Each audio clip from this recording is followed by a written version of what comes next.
नमस्कार जय हिंद दोस्तों, स्वागत है आपका हमारे YouTube चैनल पर। आ चुका हूं आपके लिए प्यारा सा वीडियो लेकर। आज फिर हम लोग पढ़ रहे थे मेंसुरेशन में हम लोगों ने जो ट्रायंगल थे वो सारे कंप्लीट कर लिए थे। आज हम लोग देखेंगे क्वाड्रिलेटरल से स्टार्ट करेंगे। क्वाड्रिलेटरल जैसे कि होता है चतुर्भुज। चतुर्भुज यानी कि जो चार भुजाओं से बना हो उसको हम लोग कहते हैं चतुर्भुज। ठीक, देखो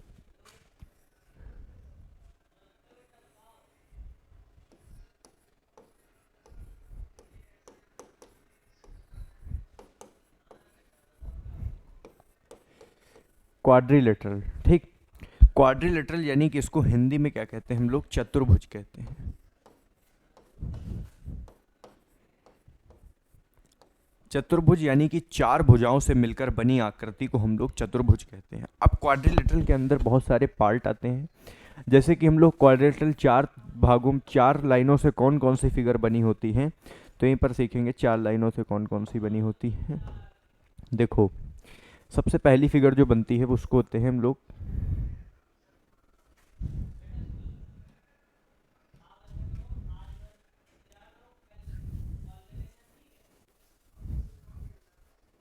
चतुर्भुज। देख, जैसे पहली फिगर होती है स्क्वायर। ठीक, दूसरी फिगर होती है क्या? स्क्वायर के रिलेटेड हो जाती है रोम्बस। ठीक, सब कुछ मैं हिंदी में बताऊंगा। स्क्वायर जिसको कहते हैं वर्ग। ठीक, रोम्बस जिसको कहते हैं समचतुर्भुज।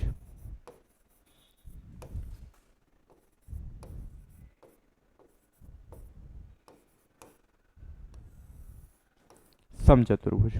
ठीक, फिर आ जाता है क्या हमारा? रोम्बस के बाद रेक्टेंगल। ठीक, रेक्टेंगल जो कि हो जाता है आयत। उसके बाद आ जाता है हमारा रेक्टेंगल के बाद पैरेललोग्राम,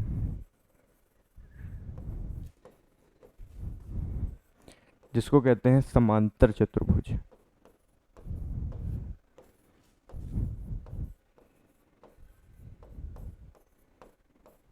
ठीक, इसको कहते हैं समांतर चतुर्भुज।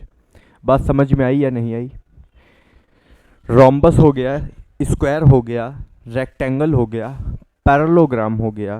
ठीक है, फिर आ जाता है नेक्स्ट हमारा जो फिगर है ट्रेपेजियम।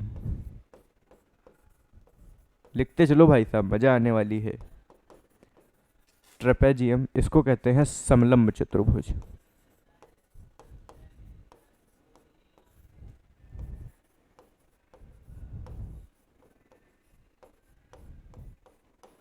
समलंब चतुर्भुज इसको कहते हैं। ठीक, तो अब हम लोग देर ना करते हुए सबसे पहले स्क्वायर के बारे में जानेंगे। ठीक, तो देखो स्क्वायर।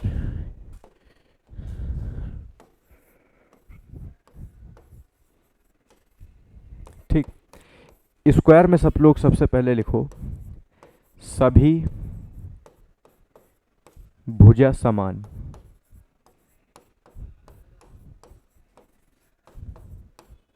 बात समझ में आई? सभी भुजाएं क्या होती हैं? समान होती हैं। सभी कोण 90 डिग्री के। ठीक, लिखो सभी कोण 90 डिग्री के, सभी भुजाएं समान होती हैं। ठीक, समझ आई बात? विकर्ण कितने होते हैं? दो विकर्ण होते हैं। हमने बताया था विकर्णों की संख्या निकालना, उससे निकाली भी थी हम लोगों ने उस दिन। दो विकर्ण, दो विकर्ण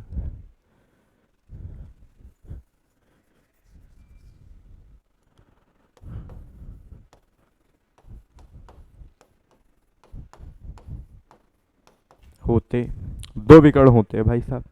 समझ आई बात? अब देखो फिगर से समझते हैं। यहां पर ले लेते हैं हम एक स्क्वायर।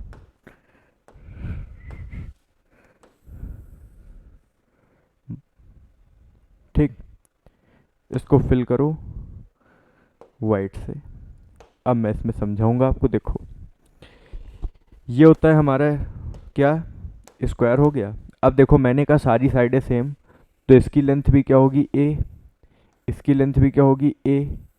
इसकी लेंथ भी क्या होगी? ए। और इसकी लेंथ भी क्या होगी? ए। बात समझ में आई? सारी साइडें सेम, सबकी लेंथ ए ए ए मान ली। ठीक, ये एंगल भी 90 डिग्री का, ये एंगल भी 90 डिग्री का, ये एंगल भी 90 डिग्री का, और ये एंगल भी 90 डिग्री का। बात समझ में आई कि नहीं? जरूर आई होगी। ठीक, अब देखो, हमने कहा दो विकर्ण होते हैं, तो एक विकर्ण हो जाएगा ये हमारा, और एक विकर्ण हो जाएगा ये हमारा। ठीक, लाइन सीधी ना हो तो उसके लिए माफ़ करिएगा, थोड़ा सा मैनेज कर लीजिएगा। देखो, अरे यार, देखो लाइन सीधी ना हो तो उसके लिए माफ़ कर दीजिएगा, थोड़ा समझ जाइए आप लोग। ठीक, अब मैंने कहा कि जो दो विकर्ण होते हैं वो आपस में बराबर काटते हैं, यानी कि ये अगर इतनी लेंथ का होगा तो ये भी, और अगर ये एक लेंथ का होगा तो ये भी एक लेंथ का होगा। बात समझ में आई या नहीं? समझ में आई होगी जरूर। अब देखो, अब परिमाप निकालना है हमको इसका, तो इसका परिमाप निकालने के लिए क्या करेंगे? भाई साहब गलत खिसक गया हमारा तो ये।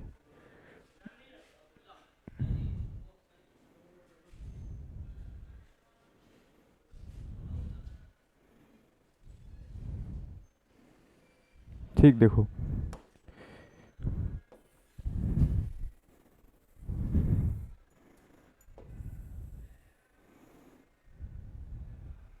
भैया, सब कुछ हो जाता है हमारे पास। ठीक, समझ आई बात? देखो, अब हमको इसका परिमाप निकालना है, तो इसका परिमाप का फॉर्मूला लिखो यहीं पे आप लोग जल्दी से। पेरीमीटर, पेरीमीटर क्या होता है इसका? 4 इंटू साइड। ठीक, जो आपको साइड गिवन है उसको 4 से मल्टीप्लाई करो। और अगर एरिया निकालना हो तो एरिया का फॉर्मूला क्या हो जाता है? क्या हो जाता है भाई साहब? समझ आई बात आपको? ए स्क्वायर, यानी कि साइड का स्क्वायर यहाँ पर लिख लो। जो आपको दी हुई हो साइड, उसका स्क्वायर कर दो, वो आपका फॉर्मूला निकल आएगा एरिया का। बात समझ में आई कि नहीं? समझ में आ गई कि नहीं? और एक बार और, एरिया का फॉर्मूला होता है अगर आपको डायगोनल गिवन हो, यानी कि विकर्ण गिवन हो, तो D square by two. D square by two, यहाँ पर डी क्या होगा? विकर्ण। मैंने लिख भी दिया है, विकर्ण होगा डी। बात आ गई समझ में भाई साहब? ठीक है, तो चलते हैं आगे की तरफ। आगे हमारा फिगर हो जाएगा रोम्बस। रोम्बस के बारे में जानते हैं क्या होता है रोम्बस।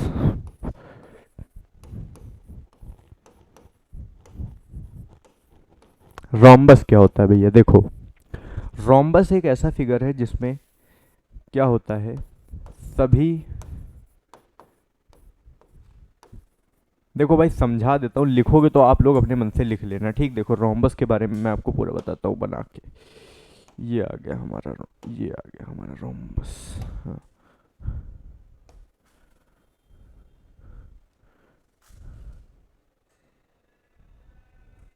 सही है। हाँ भाई सही है। देखो, ये होता है हमारा रोम्बस। अब रोम्बस में मैंने कहा, देखो रोम्बस में विकर्ण कितने होते हैं? तो रोम्बस में भी होते हैं दो विकर्ण। ठीक, रोम्बस में भी होते हैं दो विकर्ण हमारे। एक ये हो जाएगा, ठीक, और यहीं पर एक और विकर्ण हो जाएगा जो कि रोम्बस में होता है ये वाला। गलत हो गया भाई साहब, इसी को उठा लो।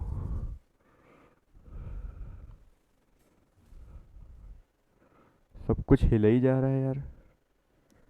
इसको उठा के इधर लाओ, इसको ऐसे सीधा करो। नहीं नाचेगा क्या ये? डिलीट करो फिर भैया, हम नई लाइन ले लेंगे, हमारे पास लाइनों की कमी तो। डिलीट करो, फिर से लाइन उठाओ, यहीं से लाइन सीधे अब की मैं ड्रॉ करूँगा। ठीक, ये हो गया हमारा रोम्बस। ठीक, अब देखो रोम्बस में मैंने कहा क्या, कि दो विकर्ण होते हैं और सभी भुजाएं जो होती हैं वो आपस में समान होती हैं। ठीक, यानी कि सभी भुजाएं ए ए ए ए हो गई समान। ठीक, समझ गया बात को? समान हो गई या नहीं हो गई? विकर्ण जो होंगे वो 90 डिग्री पे विभाजित करेंगे। जो यहाँ पर ये एंगल बनेंगे सारे 90 डिग्री के एंगल होंगे। समझ आई बात? बात समझ गए कि नहीं समझ गए?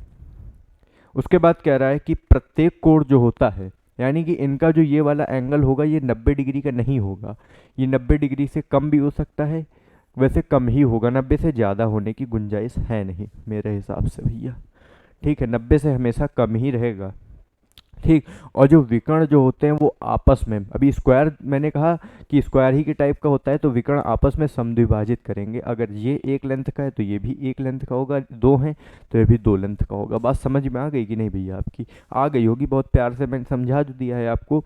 अब अगर ये हम मान लेते हैं D1 है हमारा और ये हमारा D2, यानी कि ये वाली जो वो है विकर्ण डायगोनल, इसको D1 माना, ये वाले को D2 माना। ठीक। तो अब देखो D1 D2 मान लिया हम लोगों ने भैया। अब देखो अगर इसका हम लोग क्षेत्रफल निकाले तो इसका क्षेत्रफल जो निकलेगा यहाँ पे लिख लो, क्षेत्रफल जो निकलेगा D1 इंटू D2/2, यानी कि अगर आपको डायगोनल गिवन है तो उसका फॉर्मूला क्या हो जाएगा फिर? अगर क्षेत्रफल निकालना है D1 D2/2, क्या हो जाएगा? D1 into D2/2। बात समझ में आ गई ना आपके? अब उसके बाद कह रहा है क्या, देखो दूसरा, कि अगर आपको ए गिवन हो यानी कि साइड गिवन हो तो आपको क्या करना है? ए स्क्वायर साइन थीटा का फॉर्मूला लगा देना है भैया। ए स्क्वायर साइन थीटा का फॉर्मूला लगा देना है आपको।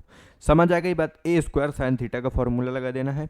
और आप अगर आपको कभी भी पूछ दे कि भुजा का स्क्वायर की लेंथ बता, भुजा आपको कैसे निकालनी है, मान लो अगर डायगोनल गिवन हो भुजा निकालनी है, तो देखो एक ये फॉर्मूला होता है, ये भी लिख लो कि ए स्क्वायर की जो वैल्यू होगी वो पता है आपको क्या होगी? पता है क्या होगी? ए स्क्वायर की जो वैल्यू होगी वो हमेशा होगी क्या? D1/2 का होल स्क्वायर, D1/2 का होल स्क्वायर प्लस D2/2 का होल स्क्वायर।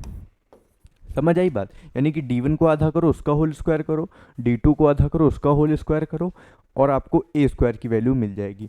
ये आया किससे? तो ये आया पाइथागोरस थ्योरम से। पाइथागोरस थ्योरम से आया भैया।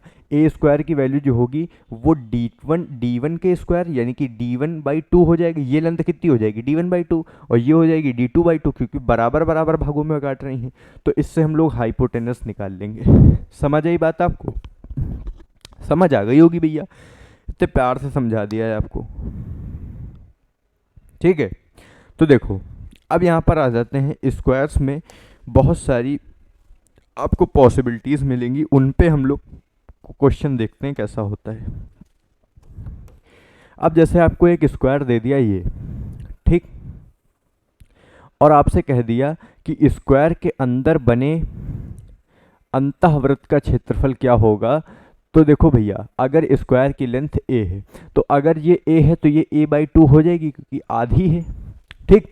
तो A/2 होने की वजह से इसका जो एरिया आएगा वो क्या आएगा? πr²। तो पाई इंटू आर हमारा क्या है? A/2। A/2 का स्क्वायर करोगे तो क्या आ जाएगा? देखो पाई की वैल्यू 22/7 इंटू A²/4 आ जाएगी। ठीक। तो 2 से इसको काटो, 2 से काटा 11, तो आ गई कितना? 11A²/14। तो आप सीधे याद करो 11/14 A²।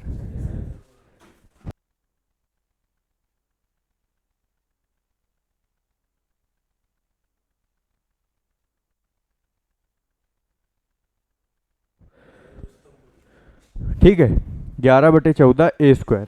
क्या आ गया? 11/14 A²। इसका जो एरिया हो जाएगा यानी कि वर्ग के अंदर बने अंतःवृत्त का क्षेत्रफल क्या हो जाएगा? 11/14 A²।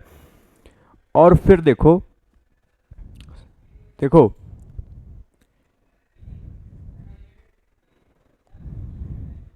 समझ आई बात आपको? ठीक। तो अब देखो यहाँ पर हम लोग फाइंड करेंगे क्या, कि बाहर बने यानी कि परिवृत्त का क्षेत्रफल हमको बताना है। तो अगर मैंने माना एक ये स्क्वायर है, ठीक, और इसके बाहर बने क्षेत्रफल परिवृत्त का क्षेत्रफल क्या होगा? तो देखो इसका जो क्षेत्रफल होगा, अगर इसकी भुजा ए है तो इसका क्षेत्रफल क्या हो जाएगा? आप लोग बताओ क्या हो जाएगा भैया? दिमाग लगाओ, थोड़ा सा दिमाग लगाइए आप लोग। इसका जो एरिया हो जाएगा वो area of inner circle into 2 अगर आप कर दोगे भाई, छोटे जो इसका छोटा जो होगा उसका अगर दोगुना कर दोगे तो बड़ा वाला बन जाएगा। बात समझ में आई कि नहीं? यानी कि अगर इसका हम लोग एरिया निकालें और इसको दोगुना कर दें तो हमारा बड़ा वाला एरिया आ जाएगा। ठीक।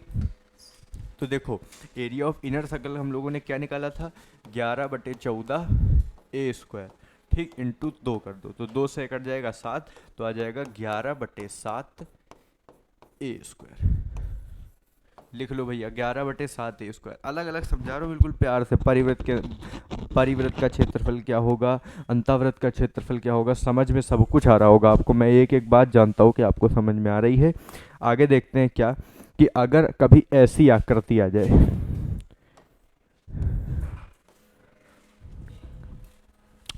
अगर कभी ऐसी आकृति आ जाए और आपसे यहाँ पर गोलाई दे दे, यहाँ पर गोला बना दे इस टाइप का, ठीक है, तो इसका जो क्षेत्रफल आ जाएगा वो क्या आ जाएगा बताओ भैया। इसका जो क्षेत्रफल आ जाएगा वो क्या आ जाएगा हमारा, जो कि आपसे पूछा है इसका क्षेत्रफल। केवल इसका क्षेत्रफल पूछेगा आपसे कितना आएगा, तो इसका क्षेत्रफल क्या आएगा भैया बताओ। इसका भी क्षेत्रफल जो आने वाला है वो हमेशा जो क्षेत्रफल इसका आएगा 11/7 a²। ठीक, समझ आ गई बात, समझ आ गई बात, 11/7 a² आ जाएगा।